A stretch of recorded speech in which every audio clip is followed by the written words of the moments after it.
Hello everyone, welcome to our YouTube channel homework coaching. देखिए यहाँ पे हम लोग एनवायरमेंटल इंजीनियरिंग को डिस्कस कर रहे हैं, जिसमें हमने लास्ट क्लास में स्टार्ट किया था केमिकल प्रॉपर्टीज ऑफ वाटर। इन केमिकल प्रॉपर्टीज ऑफ वाटर के अंदर हमने नंबर ऑफ प्रॉपर्टीज को डिस्कस किया था, जिसके अंदर हमारे पास सबसे पहला था टीडीएस, टोटल डिसॉल्व्ड सॉलिड्स।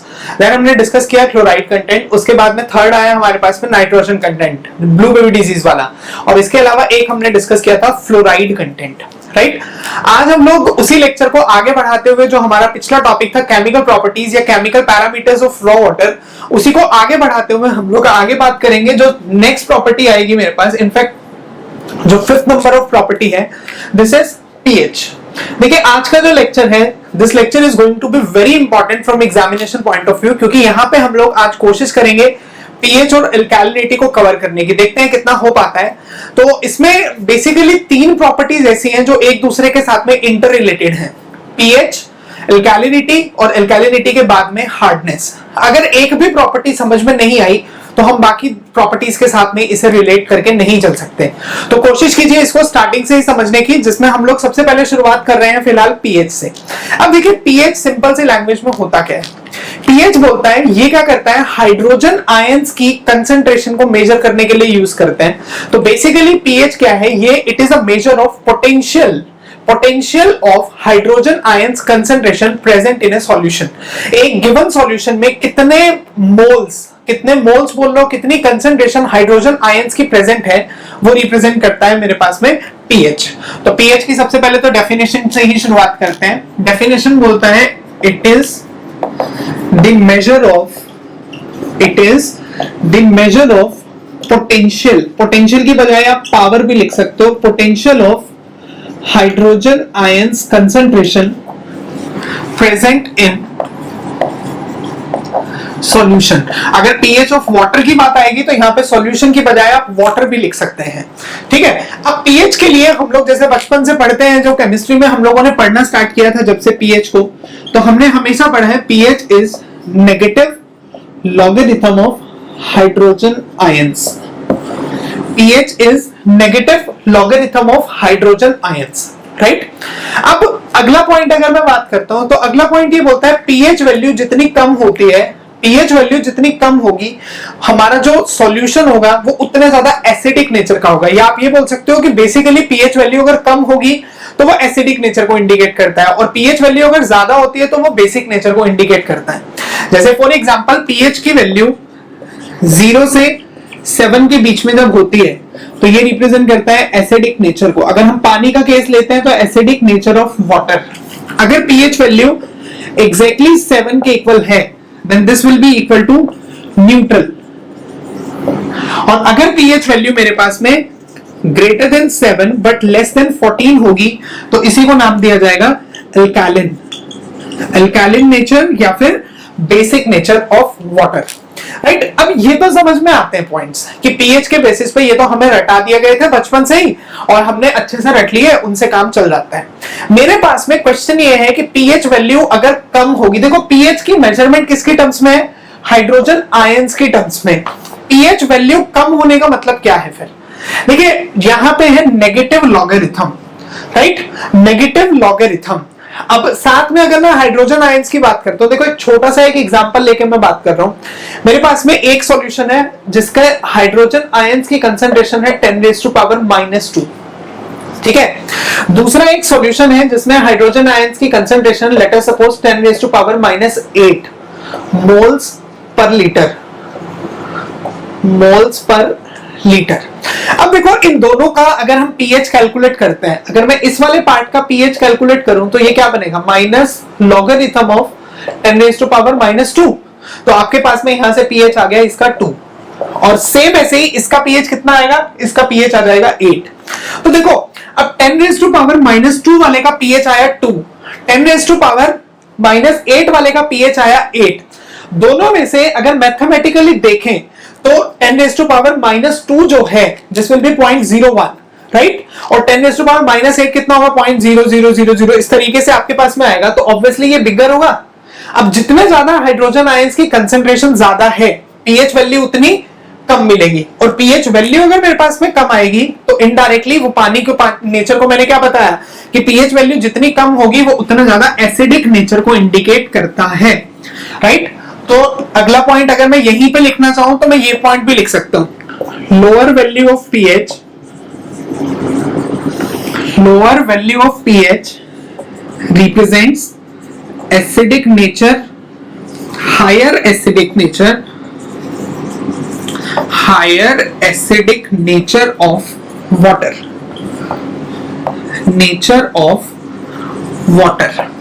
ठीक है। अब जो एसिडिक नेचर है, एसिडिक नेचर से जो प्रॉब्लम आती है, इस प्रॉब्लम को हम लोग नाम देते हैं बेसिकली, जो हमारा एसिडिक नेचर ऑफ वाटर है, it leads to the corrosion problems in the pipes. क्योंकि एसिडिक नेचर अगर एग्जिस्ट करेगा तो ये क्या करेगा, कोरोजन, जैसे भी जिस भी पाइप में से पानी फ्लो करेगा उसके मटेरियल को इरोड करने की कोशिश करेगा, रिएक्शंस होंगी और इनडायरेक्टली कोरोजन हो जाएगा। तो acidic nature of water results in corrosion problems, right. ऐसे ही अगर मैं अल्कालिन नेचर की बात करता हूं तो अल्कालिन नेचर ऑफ वाटर से एक स्पेसिफिक प्रॉपर्टी आती है, ये पॉइंट आपको याद रखना है। अल्कालिन नेचर वाला तो खास तौर पे आपको याद रखना है। ये पॉइंट क्या है अल्कालिन नेचर का, इंक्रस्टेशन प्रॉब्लम्स इन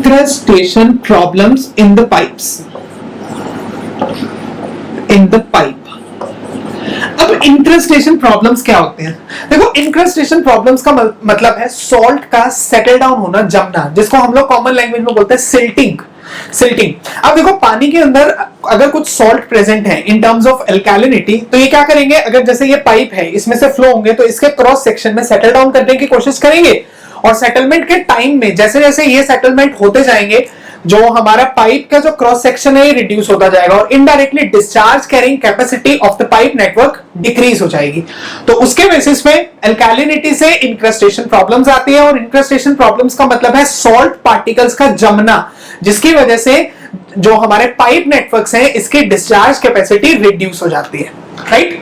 तो ये दो प्रॉब्लम्स एग्जिस्ट करती है, एसिडिक नेचर से और अल्कालिन। मतलब हमारा जो पानी है वो बहुत ज्यादा एसिडिक नेचर का भी नहीं होना चाहिए क्योंकि उससे कोरोजन होगा, और बहुत ज्यादा बेसिक नेचर का भी नहीं होना चाहिए क्योंकि इससे फिर इंक्रस्टेशन होने के चांसेस हैं, राइट। आगे बढ़ते हैं, एक स्टेप और आगे बढ़ाते हैं। अब जो एसिडिटी ऑफ वाटर है, देखो ये पॉइंट बहुत काम का है और अधिकतर बुक्स में भी ये वाला पॉइंट अवेलेबल नहीं है, ठीक।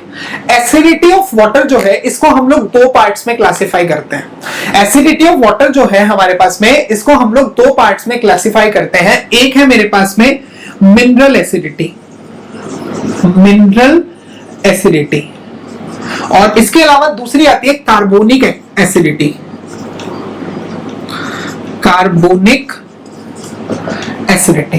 देखो नाम से आइडिया लग रहा होगा आई होप। मिनरल एसिडिटी किसकी वजह से होगी, मिनरल, इसका मतलब मिनरल्स जब एसिड बनाते हैं, मिनरल्स की वजह से अगर कोई एसिड बढ़ता है, पीएच वैल्यू घटती है, तो इसको नाम दिया जाता है मिनरल्स एसिडिटी। तो पहला तो पॉइंट यही है इसमें मिनरल एसिडिटी में, due to minerals, right. Carbonic acidity की अगर बात करते हो तो देखो कार्बोनिक जो होता है, कार्बोनिक एसिड होता है जो किसकी वजह से बनता है, कार्बन डाइऑक्साइड गैस की वजह से बनता है। तो जब ये कार्बन डाइऑक्साइड गैस की वजह से बनेगा तो ये जो एसिडिटी है ये किसकी वजह से आएगी, ये भी तो हमारे पास में आएगी ड्यू टू CO2 गैस। तो मेरे पास में ये आ गया यहां से कि एसिडिटी ऑफ वाटर जो है हमारे पास में, इसको हम लोग दो पार्ट्स में क्लासिफाई कर सकते हैं, मिनरल एसिडिटी, कार्बोनिक एसिडिटी, ठीक है। अब मिनरल एसिडिटी मिनरल्स की वजह से है और ये कौन सी रेंज को फॉलो करती है, पीएच रेंज को। इसकी पीएच रेंज होती है 0 से 4.2 के बीच में, पीएच रेंज 0 पीएच से 4.2 पीएच के बीच में एग्जिस्ट करेगी मिनरल एसिडिटी, और 4.7 से 4.2 से 7 के बीच में एग्जिस्ट करती है कार्बोनिक एसिडिटी, राइट। तो हमने एसिडिटी को यहां पे दो पार्ट्स में क्लासिफाई कर दिया, mineral acidity and carbonic acidity, right. आगे बढ़ते हैं। अब इसमें कुछ स्पेसिफिक पॉइंट्स ऐसे भी हैं जिनके बेसिस पे हम लोग न्यूमेरिकल्स को भी आगे कंडक्ट करके चलेंगे। अब देखिए इसी में पीएच में ही अगर आगे बढ़ते हैं, मैंने बताया पीएच एक्चुअल में क्या है, अगर मैथमेटिकली लिखा जाए तो pH is negative logarithm of hydrogen ions और सेम ऐसे ही POH क्या है? POH is negative logarithm of hydroxide ions, log to the base 10 यहां पे यूज होता है इन दोनों में। मतलब हाइड्रोक्साइड आयंस की कंसंट्रेशन के लिए POH और हाइड्रोजन आयंस की कंसंट्रेशन के लिए PH। ठीक, अब जो अपने पास में वाटर मॉलिक्यूल्स हैं, ये वाटर मॉलिक्यूल्स, इसको हम लोग क्या करते हैं, इसको हम लोग डिसोसिएट करते हैं, डिवाइड करते हैं। तो जब ये टूटेगा तो ये दो पार्ट्स में टूटेगा, हाइड्रोजन आयंस और हाइड्रोक्साइड आयंस। देखो मैं इनका मतलब समझा रहा हूं, मतलब समझने की कोशिश करो, क्योंकि एक बार अगर मतलब समझ में आया ना इन पर्टिकुलर पॉइंट्स का खास तौर पे, तो आपको जो इसके रिजल्ट्स हैं वो रिजल्ट आपको अच्छे से समझ में आ जाएंगे, अच्छे से याद हो जाएंगे, जिसके बेसिस पे हम न्यूमेरिकल्स को फिर कंडक्ट करेंगे। ठीक है, तो इसने बोला कि वाटर को जब हम लोग आयंस में डिवाइड करते हैं तो इस तरीके से आयंस में डिवाइड हो जाता है। तो अब यहां से अगर मुझे आयोनाइजेशन कांस्टेंट की बात करनी हो, आयोनाइजेशन कांस्टेंट, इसको रिप्रेजेंट करते हैं कैपिटल K से। अब आयोनाइजेशन कांस्टेंट क्या होता है? जनरली हमारा केमिस्ट्री बोलता है कि जितने भी हमारे प्रोडक्ट्स होते हैं, ठीक है, इन प्रोडक्ट्स को आपको डिवाइड किससे करना है? जो रिएक्टेंट होता है। तो प्रोडक्ट अपने पास में हाइड्रोजन आयंस की कंसंट्रेशन एंड हाइड्रोक्साइड आयंस की कंसंट्रेशन, और आपको इसको डिवाइड किससे करना है? वाटर मॉलिक्यूल से, कंसंट्रेशन ऑफ वाटर मॉलिक्यूल्स। तो अब यहां से ये बोलता है एक्चुअल में for a given water molecule, for a given water molecule, अगर एक वाटर मॉलिक्यूल गिवन है तो इसका मतलब इन अदर टर्म्स में ये लिख सकता हूं कि जो इसकी कंसंट्रेशन होगी वाटर मॉलिक्यूल की, ये कितनी हो गई? 1। तो इसका मतलब इसकी वाटर मॉलिक्यूल की कंसंट्रेशन कितनी होगी? 1। तो इस कंडीशन में जो आयोनाइजेशन कांस्टेंट होता है, this ionisation constant is 10 raised to power -14 moles per liter.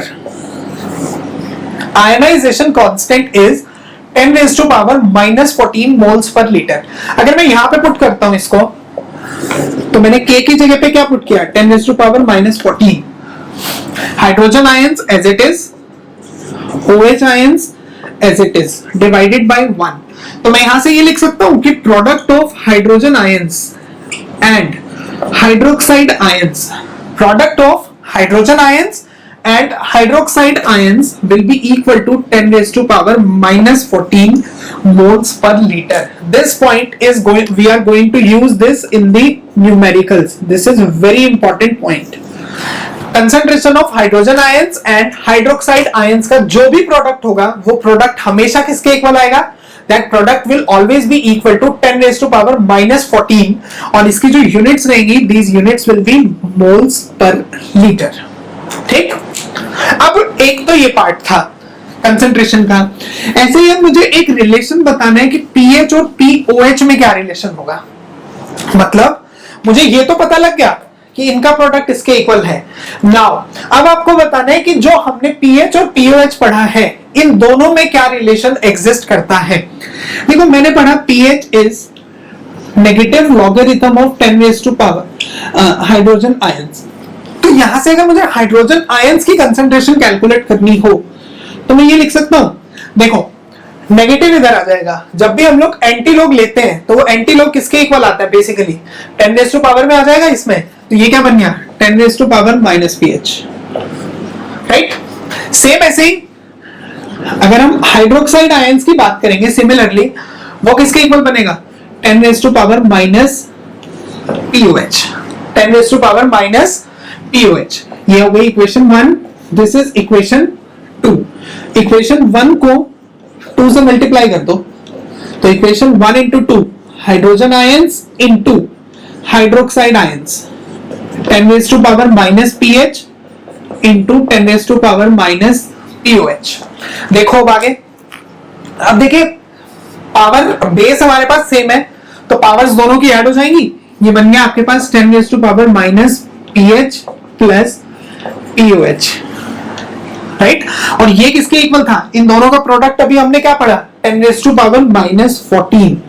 तो यहां से जब आप कंपेयर करोगे तो मेरे पास आ गया pH plus POH is equal to 14 for a given water. किसी भी पानी के लिए pH और POH का जो कॉम्बिनेशन है, this combination is always equal to 14। ठीक, ये दो ही हम लोग अपने पूरे के पूरे जो भी न्यूमेरिकल्स कवर करेंगे, उन न्यूमेरिकल्स में हम सिर्फ इन दोनों सॉल्यूशंस को, इन दोनों सॉल्यूशंस की बजाय बोलो इन दोनों रिजल्ट्स को याद रखेंगे कि दोनों के जो कंसंट्रेशन है आयंस की, उनका प्रोडक्ट होगा 10⁻⁻14 का, और दोनों का जो एडिशन होगा वो दोनों का एडिशन होगा आपके पास में इक्वल टू 14। तो चलिए अब इससे रिलेटेड एक दो न्यूमेरिकल्स कवर करते हैं ताकि हमें आइडिया हो कि एग्जाम में किस टाइप के क्वेश्चंस जनरली आते हैं यहां से। देखो इसमें बिल्कुल सिंपल से क्वेश्चन आपके पास में आएंगे, बस वही है कि थोड़ा सा अगर आपके पास में आइडिया है, आपको थोड़ा सा अगर रिलेशंस ध्यान है, तो बड़ी आसानी से आप इसके पीएच के न्यूमेरिकल्स को कवर कर ही सकते हो। अब देखो जो फर्स्ट क्वेश्चन है हमारे पास में, ये बोलता है if the concentration of hydroxide ions, concentration of hydroxide ions is 10⁻⁻8.5 moles per liter. Concentration of hydroxide ions is 10⁻⁻8.5 moles per liter. Calculate pH of the solution. आपको इस सॉल्यूशन का pH कैलकुलेट करना है। तो देखो pH के लिए, देखिए कंसंट्रेशन हमें गिवन है हाइड्रोक्साइड आयंस की, पूछा है pH, और pH की कैलकुलेशंस के लिए हमें चाहिए कंसंट्रेशन ऑफ हाइड्रोजन आयंस।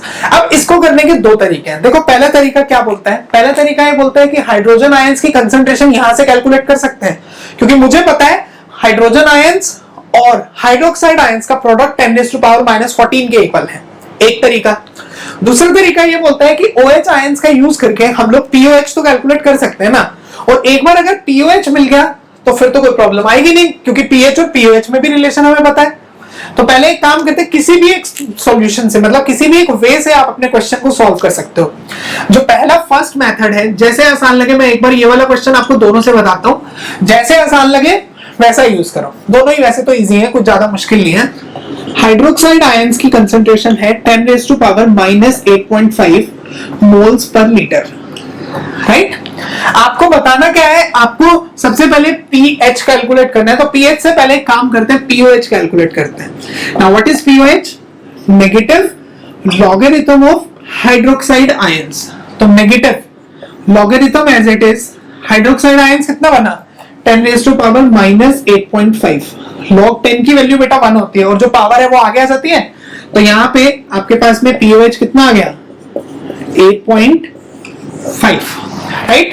तो POH कितना आया 8.5। कैलकुलेट क्या करना है, कैलकुलेट करना है pH, तो pH plus POH is equal to 14, समझाया था।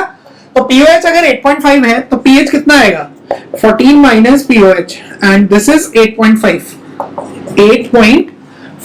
तो मेरे पास यहां से जो वैल्यू आएगी वो यहां से वैल्यू आ जाएगी 5.5, then the pH is equal to 5.5। ये पहला मेथड था। देखो जो दूसरा मेथड मैंने आपको बताया, सेकंड मेथड, ये उससे भी सिंपल है। मेथड 2 ये बोलता है, मुझे पता है हाइड्रोजन आयंस और हाइड्रोक्साइड आयंस का प्रोडक्ट किसके इक्वल है 10⁻⁻14 के।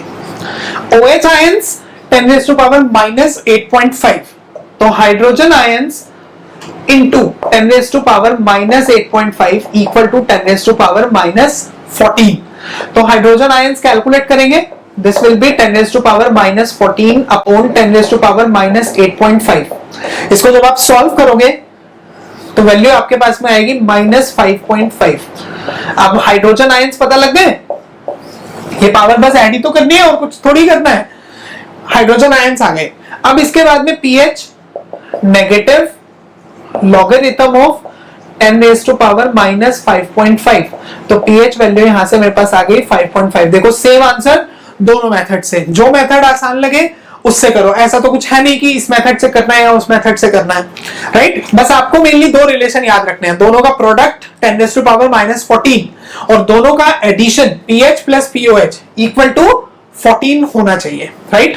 तो मेरे पास में क्वेश्चन है यहाँ पे, देखिए, if a sample of water contains 17 milligrams per litre concentration of hydroxide ions, calculate the pH of the water. ये बोलता है कि जो हमारे पास वाटर का सैंपल है, ये कितना कंसंट्रेशन है इसमें हाइड्रोक्साइड आयंस की कंसंट्रेशन है 17 मिलीग्राम पर लीटर। आपको पीएच वैल्यू बतानी है। अब देखो पीएच वैल्यू के लिए सेम पहले वाला ही तो है क्वेश्चन।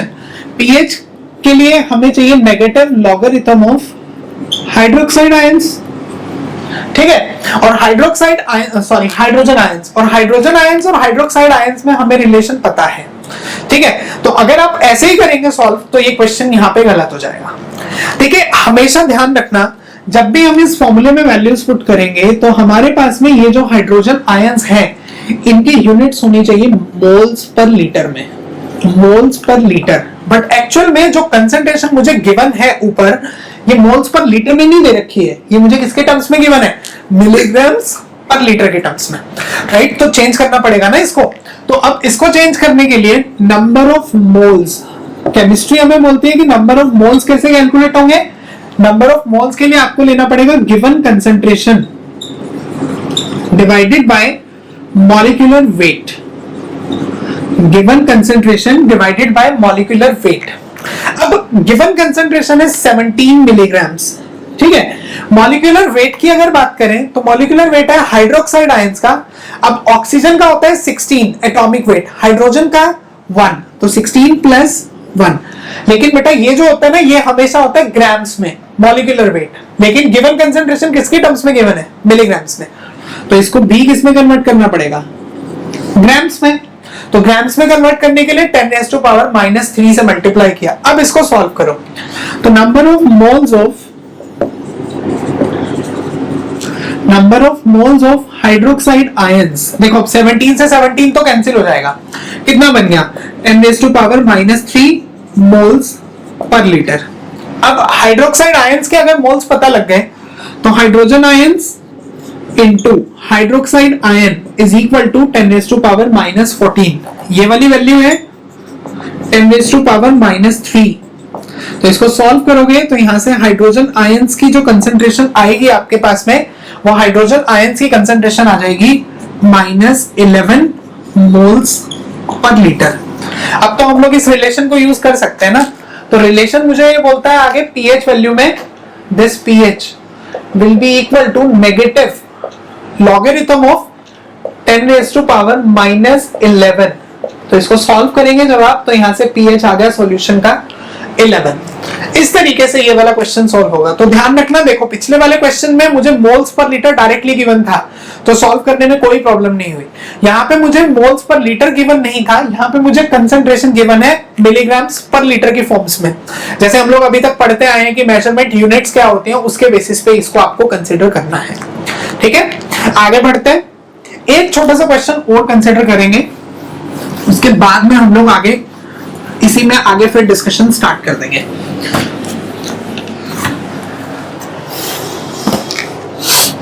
देखिए अगला क्वेश्चन जो बोलता है, ये बोलता है if sample A has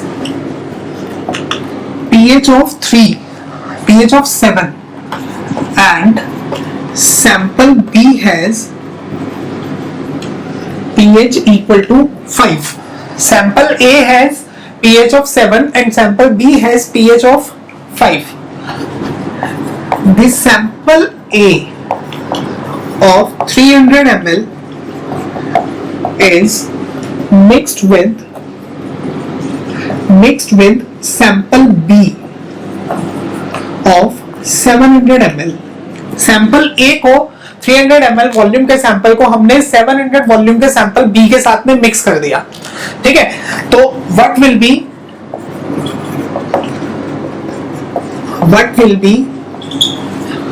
the pH of the mix? आपको मिक्स का pH बताना है, ठीक। देखो ये बोलता क्या है, स्टेटमेंट अगर देखा जाए तो इसने बोला एक pH A सैंपल का pH है 7, वॉल्यूम कितना था A का 300, सैंपल B का pH कितना है 5, वॉल्यूम कितना है 700 ml। ये हो गया ना। आपको दोनों के जो मिक्स बनेगा यहां से, उस मिक्स का आपको पीएच कैलकुलेट करना है। देखो बेटा, जब भी इस तरीके का कोई क्वेश्चन आता है, खास तौर पे अगर मैं बात करूं वॉल्यूम के क्वेश्चंस, मतलब मिक्स के क्वेश्चंस, आपको दो अलग अलग वॉल्यूम दिए हैं, मिक्स करना है। इसको सॉल्व करने का एक ही तरीका है, चाहे आपका सब्जेक्ट कोई भी हो। जब भी मिक्सचर से रिलेटेड आपके पास में कुछ भी आएगा और रिजल्टेंट क्वांटिटी कैलकुलेट करनी हो, इसको सॉल्व करने का एक ही तरीका है। ये बोलते हैं पीएच ऑफ मिक्स। अब पीएच ऑफ मिक्स से पहले आपको क्या करना पड़ेगा, इनकी हाइड्रोजन आयंस कैलकुलेट करने पड़ेंगे, क्योंकि जब मिक्सिंग होगी तो एक्चुअल में तो हाइड्रोजन आयंस की मिक्सिंग होगी ना। तो हाइड्रोजन आयंस की अगर मिक्सिंग की बात करते हैं तो इससे शुरुआत करेंगे। हमें पता है pH is negative logarithm of hydrogen ions. तो यहां से हाइड्रोजन आयंस की कंसेंट्रेशन कितनी आएगी, 10⁻⁻⁻ pH। तो हाइड्रोजन आयंस ए के कितने आ गए, अब ए के लिए पीएच वैल्यू कितनी थी, 7, तो 10⁻⁻7 मोल्स पर लीटर, है ना।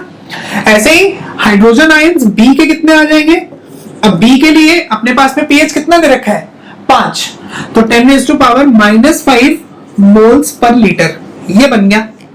अब अगर अपने पास में ए और बी के हाइड्रोजन आयंस मिल गए, अब मिक्सचर वाला फॉर्मूला लगाओ।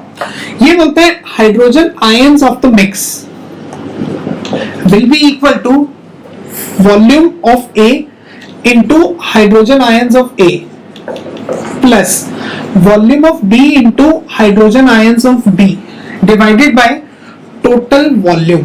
दोनों का टोटल वॉल्यूम कंसिडर करना है। अब देखो, अगर पहले वाले से शुरुआत करते हैं, फर्स्ट से, फर्स्ट का वॉल्यूम कितना है, ए पार्ट का।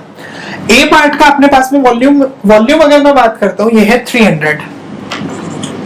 हाइड्रोजन आयंस कितने हैं, 10⁻⁻7 प्लस हाइड्रोजन आयंस बी के कितने हैं, 10⁻⁻5 और वॉल्यूम कितना है, 700 डिवाइडेड बाय 300 प्लस 700। तो यहां से आप सॉल्व करेंगे तो हाइड्रोजन आयंस की कंसंट्रेशन आपके पास आएगी, ये वैल्यू लगभग आनी चाहिए 7.07 into 10⁻⁻6, 7.03 into 10⁻⁻6 moles per litre. एक बार फिर भी आप जरूर चेक करिएगा, इसको सॉल्व कीजिएगा, राइट। अब ये तो आ गए हाइड्रोजन आयंस। अब क्या चाहिए, पीएच। तो पीएच के लिए negative logarithm of hydrogen ions put करो यहाँ पे। जब आप पुट करोगे तो यहां से आपके पास में फाइनल आंसर जो बनेगा वो ऑलमोस्ट वैल्यू आएगी 5.15 मिक्स का पीएच। इस तरीके से आपको अपने क्वेश्चन को सॉल्व करना है। देखो, जरूरी नहीं है कि ये पीएच का हो, किसी का भी क्वेश्चन आए में जब भी मिक्स के बारे में बोला है तो मिक्स को आपको ऐसे सॉल्व करना है, राइट। हो जाएगा आई थिंक। तो ये था, देखिए मेरे पास में टोटल कॉन्सेप्ट पीएच का, कि पीएच क्या होता है, इसके बेसिस पे किस टाइप के क्वेश्चंस एग्जाम में कवर होते हैं, ये सब हमने यहाँ पे जाना। अब इसी में आगे अगर मुझे पीएच की वर्किंग, जो वाटर के लिए जो पोर्टेबल वाटर होता है, इसकी पीएच रेंज की बात करूं तो लगभग हम लोग लेते हैं 6.5 से 8 के बीच में।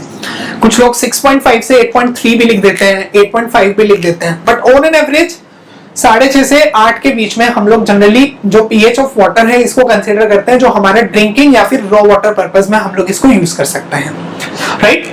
आगे बढ़ते हैं। हमारी जो सेकंड प्रॉपर्टी है, मतलब जो नेक्स्ट प्रॉपर्टी है पीएच के बाद, आज की सेकंड है ये, वैसे ये 6 नंबर ऑफ प्रॉपर्टी है, 6 number property, that is alkalinity of water. कि बेसिकली एल्कैलिनिटी ऑफ वाटर होता क्या है, इस एल्कैलिनिटी को किस तरीके से हम लोग अपने डे टू डे लाइफ में डील करते हैं। देखिए, सिंपल सी लैंग्वेज में अगर समझा जाए, एल्कैलिनिटी क्या बोलता है, एल्कैलिनिटी बोलता है hydrogen ions, not hydrogen ion, sorry, anions basically. अब एनायंस तो काफी सारे हो सकते हैं, हाइड्रोक्साइड आयंस है, जैसे अभी OH नेगेटिव आयंस है, इसके अलावा कार्बोनेट्स भी है, सल्फेट्स भी है, बाइकार्बोनेट्स भी है, फॉस्फेट्स भी है, काफी सारे हैं। तो एल्कैलिनिटी, अब क्योंकि सबके अलग होगी, केमिकल फॉर्मूला सबका अलग होगा, केमिकल कंसंट्रेशन सबकी अलग होगी, तो इनको मेजर करना, इनको डिटरमाइन करना और इनको स्टडी करना बहुत मुश्किल है। तो हम लोग एल्कैलिनिटी को बोलते कैसे हैं, देखिए हम लोग पढ़ते थे हमेशा केमिस्ट्री में कि एसिड और बेस एक दूसरे को न्यूट्रलाइज करते हैं। तो अगर मुझे एल्कैलिनिटी मेजर करनी है तो मैं ये बोल सकता हूं number of hydrogen ions required, hydrogen ions किसको इंडिकेट करता है? एसिडिटी को। Number of hydrogen ions required to neutralize the anions. अब एनायंस की वजह से देखिए, ध्यान रखिए, एनायंस की वजह से अल्कालिनिटी होगी। अब क्योंकि उनकी कंसंट्रेशन, केमिकल फॉर्मूला सबके अलग हैं, तो जिस कारण से हम लोग इसको बोलते हैं कि कितने हाइड्रोजन आयंस की रिक्वायरमेंट होगी एनायंस को न्यूट्रलाइज करने के लिए, इसको हम लोग नाम देंगे अल्कालिनिटी ऑफ वाटर। तो अल्कालिनिटी की डेफिनेशन लिखते हैं सबसे पहले। तो it is defined as, alkalinity is defined as the concentration of hydrogen ions required to neutralize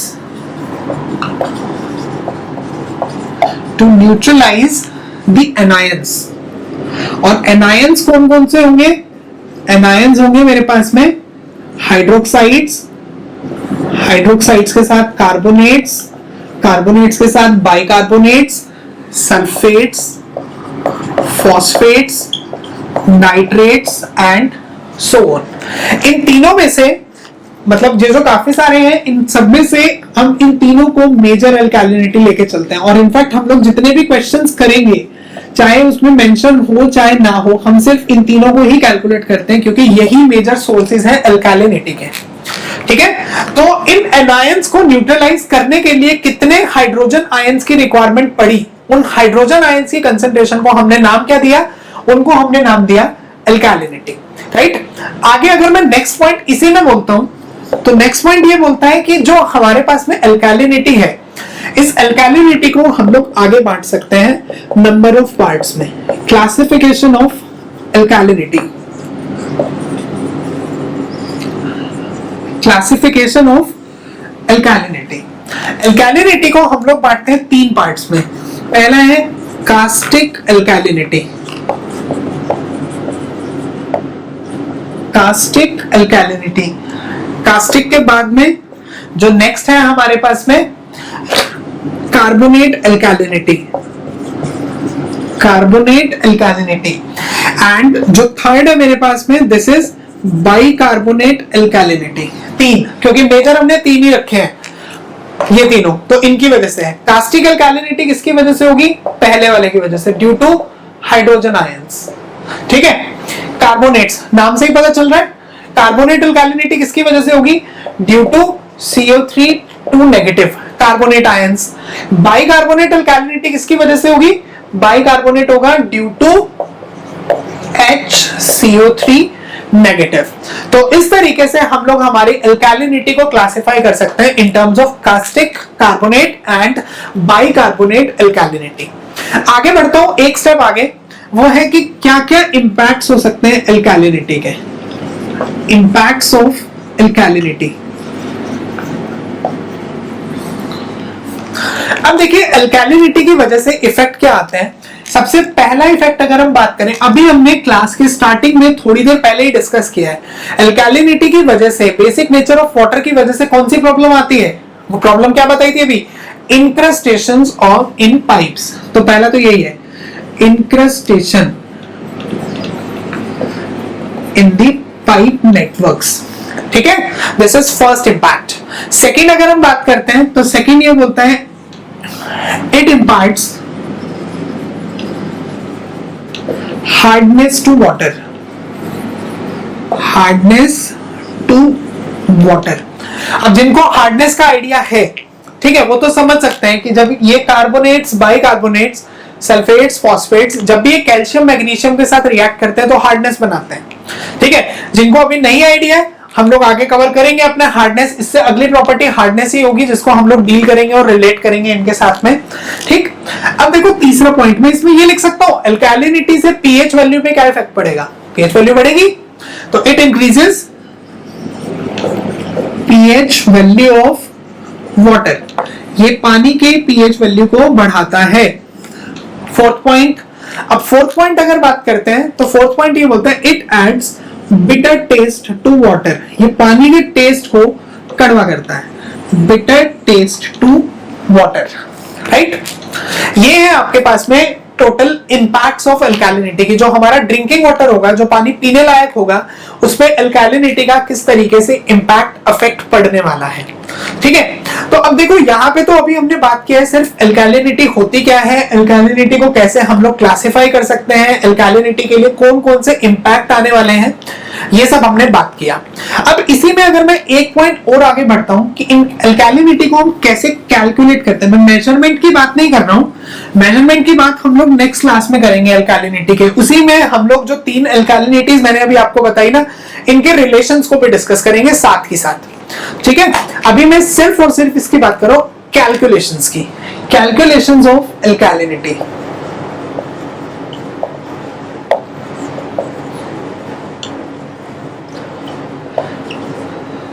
अब अल्कैलिनिटी को जब भी हम लोग कैलकुलेट करते हैं तो अल्कैलिनिटी की कैलकुलेशंस के लिए हम लोगों को यह ध्यान रखना है कि इसको हमेशा एक्सप्रेस किया जाता है, expressed as calcium carbonate.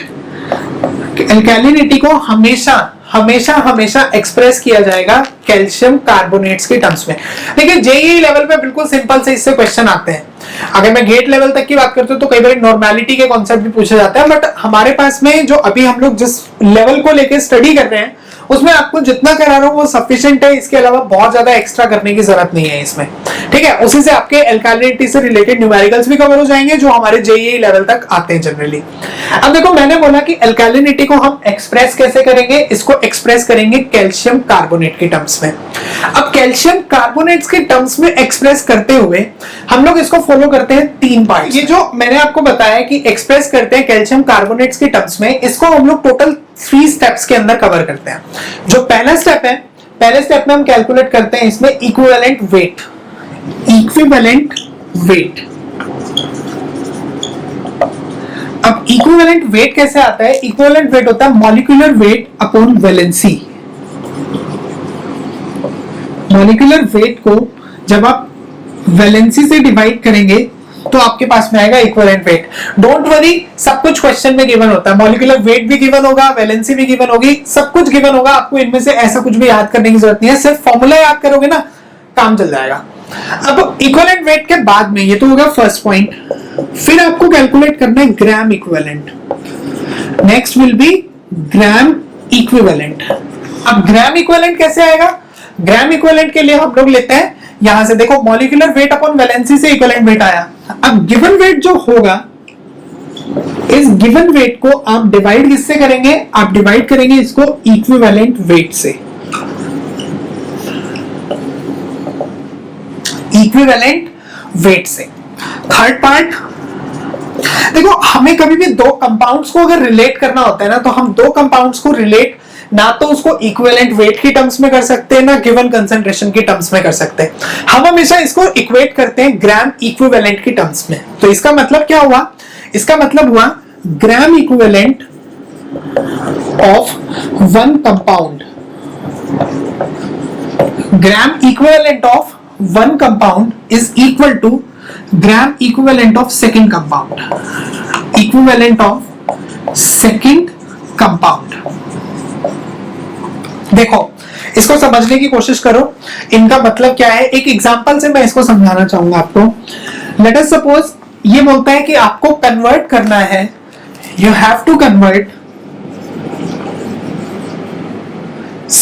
85 grams of hydroxide ions into calcium carbonate, into calcium carbonate as alkalinity। मतलब इसने बोला कि पानी में 85 ग्राम्स हाइड्रोक्साइड आयंस थे, आपको इसको ट्रांसफॉर्म करना है, कन्वर्ट करना है किसके टर्म्स में, आपको कन्वर्ट करना है इसको कैल्शियम कार्बोनेट की टर्म्स में। अब देखिए स्टेप्स, यही 3 स्टेप होने वाले हैं। पहला step equivalent weight, equivalent weight. अब इक्विवेलेंट वेट कैसे आएगा, मैंने बोला molecular weight upon valency. Oxygen का मॉलिक्यूलर वेट होता है 16। अभी तो देखो एक एग्जांपल है तो मैं आपको बता ही रहा हूं, बाकी न्यूमेरिकल्स में गिवन होगा ये, डोंट वरी। ऑक्सीजन का 16, हाइड्रोजन का 1, वैलेंसी कितनी है देखो, वैलेंसी इज 1। तो ये आ गया आपके पास में 16 + 1/1, वैल्यू कितनी आ गई इक्विवेलेंट वेट 17। ठीक है, अब इक्विवेलेंट वेट आ गया आपके पास में 17 यूनिट्स का। अब चाहिए ग्राम इक्विवेलेंट्स। अब ग्राम इक्विवेलेंट्स क्या था? ग्राम इक्विवेलेंट्स बोलता है given weight upon equivalent weight. Given weight is 85, equivalent weight कितना 17 ग्राम्स, तो ग्राम इक्विवेलेंट कितने आ गए 5। अब देखो ग्राम इक्विवेलेंट आ गए 5। मैंने बोला ग्राम इक्विवेलेंट एक कंपाउंड के दूसरे कंपाउंड से कंपेयर कर सकते हैं, तो मैं ये लिख दूं यहां पे gram equivalent of hydrogen ions are equal to gram equivalent of calcium carbonates. अब हाइड्रोक्साइड आयंस के ग्राम इक्विवेलेंट कितने हैं 5। कैल्शियम कार्बोनेट्स के ग्राम इक्विवेलेंट्स कितने बनेंगे? अब कैल्शियम कार्बोनेट्स के ग्राम इक्विवेलेंट्स की बात करते हैं, तो इसके लिए मुझे चाहिए कैल्शियम कार्बोनेट की कंसंट्रेशन डिवाइडेड बाय, देखो फॉर्मूला क्या था? फॉर्मूला ये था ग्राम इक्विवेलेंट का कंसंट्रेशन ऑफ कैल्शियम कार्बोनेट मतलब given weight divided by equivalent weight. मुझे यही कंसंट्रेशन कैलकुलेट करनी है divided by equivalent weight of calcium carbonate. अब कैल्शियम कार्बोनेट का इक्विवेलेंट वेट कैसे आएगा? इधर देखो, मॉलिक्यूलर वेट आपके पास में, मॉलिक्यूलर वेट की अगर बात करता हूं तो देखिए कैल्शियम का मॉलिक्यूलर वेट होता है एटॉमिक वेट 40, कार्बन का 12, ऑक्सीजन के 3 मॉलिक्यूल्स हैं, 3 एटम्स हैं 3 into 16, और कैल्शियम कार्बोनेट को जब हम तोड़ते हैं 2 पार्ट्स में तो यहां पे बनता है Ca2 positive and CO3 2 negative. तो इनडायरेक्टली मेरे पास में यहां पे वैलेंसी ओवरऑल कितनी बनी 2 की वैलेंसी बनी जो एक दूसरे को न्यूट्रलाइज कर रही है, बैलेंस कर रही है। तो 100/2 वैल्यू कितनी आ गई 50। तो देखो कैल्शियम कार्बोनेट का इक्विवेलेंट वेट 50। इस पॉइंट को हमेशा के लिए आप याद रख सकते हो क्योंकि ये सीधा एग्जाम के अंदर भी आ सकता है। ठीक है, अब यहां पे 50 पुट कर दें तो मेरे पास में कैल्शियम कार्बोनेट की टर्म्स में अल्कालिनिटी कितनी आ गई 250 ग्राम्स। ये बन गया आपके पास में फाइनल आंसर। देखो इसका मतलब समझो, फिर दोबारा से एक बार ये वाला पॉइंट बताता हूं। इसका मतलब पता क्या है? इसका मतलब है कि वाटर में 85 ग्राम्स जो हाइड्रोक्साइड आयंस हैं, 85 ग्राम्स जो हमारी कास्टिक अल्कालिनिटी है, ये जितनी अल्कालिनिटी पानी में बनाएगी उतनी अल्कालिनिटी 250 ग्राम कैल्शियम कार्बोनेट बनाएगा। 85 grams hydroxide ions की alkalinity will be equal to 250 grams of calcium carbonate alkalinity। ध्यान रखना चाहे कुछ भी आ जाए आपके पास में, you have to always convert into calcium carbonate। अब देखिए इसको दोबारा से एक बार समझते हैं। करना क्या है, सबसे पहले में जो भी कंसंट्रेशन दी हुई है उस कंसंट्रेशन का जो भी आपको कंपाउंड दिया है उसका इक्विवेलेंट वेट कैलकुलेट करो। इक्विवेलेंट वेट कैलकुलेट करने के बाद में ग्राम इक्विवेलेंट कैलकुलेट करो। ग्राम इक्विवेलेंट को कैलकुलेट करने के बाद में कंपेयर करके आंसर बताना है। ठीक है, अब देखो ये बोलता है कैल्शियम कार्बोनेट का इक्विवेलेंट वेट हर केस में है 50। तो बस 3 स्टेप बता रहा हूं, आसान से है, शॉर्टकट है, ये कुछ भी याद करने की जरूरत नहीं पड़ेगी। सबसे पहले इक्विवेलेंट वेट, इसके लिए मॉलिक्यूलर वेट अपॉन वैलेंसी, तो 17 आ गया। फिर आया ग्राम इक्विवेलेंट। ग्राम इक्विवेलेंट कितना था? Given concentration divided by equivalent weight, तो 85/17 5। बस इसको 50 से मल्टीप्लाई कर दो आंसर, क्योंकि हर केस में इक्विवेलेंट वेट 50 रहने वाला है कैल्शियम कार्बोनेट का, और ये तो मल्टीप्लाई डेफिनेटली हो गई हो। तो जितने ग्राम इक्विवेलेंट आए मल्टीप्लाइड बाय 50 आंसर, तो 5 into 50 कितना आ गया 250। इस तरीके से ऑब्जेक्टिव के अंदर आप आसानी से कर सकते हो। देखो ऑब्जेक्टिव के अंदर ना थोड़ा सा बस आपको स्मार्टली मूव करना होगा। कॉन्सेप्ट तो यही के यही रहने वाले हैं, इसमें तो देखो कुछ चेंजेस हो नहीं सकता है, बट हाँ आप इतना कर सकते हैं कि इनको शॉर्ट में कैसे निपटाया जाए क्वेश्चंस को, वो आप जरूर समझ सकते हैं। क्योंकि शॉर्ट में निपटाओगे टाइम सेव होगा, और टाइम सेव होगा तो जितना टाइम सेव करोगे उतने ज्यादा नंबर ऑफ क्वेश्चंस आप अटेम्प्ट कर सकते हो। ठीक है, अब देखो एक तो ये हो गया। अब ऐसे ही अगर मैं एक और एग्जांपल लेके चलता हूं, अब मान लेते हैं कि एक सैंपल के अंदर जो अपने पास में गिवन सैंपल है, इस सैंपल में लेट अस सपोज 90 ग्राम्स के तो है कैल्शियम, 90 ग्राम्स के तो है कार्बोनेट अल्कालिनिटी, ठीक है, एंड 61 ग्राम्स की है बाइकार्बोनेट अल्कालिनिटी, और आपको इनको कन्वर्ट करना है, एक्सप्रेस एज कैल्शियम कार्बोनेट अल्कालिनिटी। इसको कैल्शियम कार्बोनेट अल्कैलिनिटी की फॉर्म में एक्सप्रेस करना है। बिल्कुल सेम जैसे ये किया है वैसे का वैसे है, कोई भी चेंजेस नहीं है। अब इसमें सबसे पहले अगर शुरुआत करते हैं तो सबसे पहले क्या था, कार्बोनेट लिखते हैं। तो कार्बोनेट के केस में इक्विवेलेंट वेट, इक्विवेलेंट वेट क्या है, molecular weight upon valency. Carbon का molecular weight atomic weight 12, oxygen का 3 into 16 और वैलेंसी कितनी है 2, तो वैलेंसी आ गई 2। तो मेरे पास में यहां से इक्विवेलेंट वेट 60/2 कितना आ गया 30 ग्राम्स का। ठीक है, अब चाहिए ग्राम इक्विवेलेंट। तो ग्राम इक्विवेलेंट के लिए गिवन वेट 90, कार्बोनेट्स की मैं बात कर रहा हूं, डिवाइडेड बाय 30 कितना आ गया 3, फर्स्ट इक्वेशन। तो कार्बोनेट के ग्राम इक्विवेलेंट कितने आ गए 3। अब लेते हैं बाइकार्बोनेट्स। बाइकार्बोनेट्स, तो बाइकार्बोनेट्स में इक्विवेलेंट वेट, इक्विवेलेंट वेट के लिए देखो हाइड्रोजन का 1, कार्बन का 12, अगेन 3 ऑक्सीजन एलिमेंट है और यहां पे वैलेंसी कितनी है देखो माइनस है, माइनस का मतलब एक वैलेंसी हो गई यहां पे, डिवाइडेड बाय 1, ये बन गया 61 ग्राम्स। तो ग्राम इक्विवेलेंट,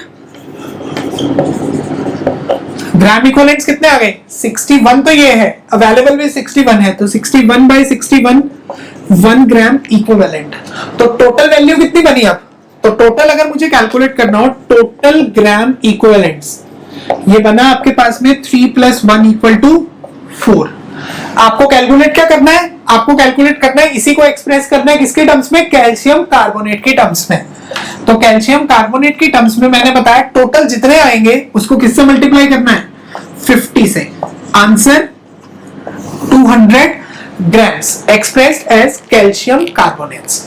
ठीक है, इस तरीके से सॉल्व करोगे कभी कोई प्रॉब्लम नहीं आएगी, राइट। और हमारे पास में जितने भी अल्कैलिनिटी से रिलेटेड न्यूमेरिकल्स हैं वो सारे के सारे कवर हो जाएंगे। तो बेटा आज की क्लास में इतना ही। ठीक है, आगे आने वाली क्लास के अंदर हम लोग आगे डिस्कस करेंगे रिलेशंस के बीच में।